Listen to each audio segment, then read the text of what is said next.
पद्मने कालकालाय रुद्राय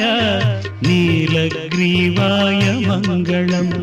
वृषारूढाय भीमाय व्याघ्रचर्माम्बराय च पशूनां पतये तुभ्यं गौरीकान्ताय मङ्गलम्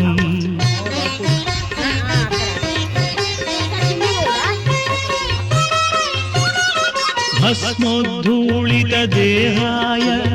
व्याळयज्ञोपवीतिने रुद्राक्षमालाभूषाय व्योमकेशाय मङ्गलम् सूर्यचन्द्राग्निनेत्राय नमः कैलासवासिने सच्चिदानन्दरूपाय प्रमदेशाय मङ्गलम्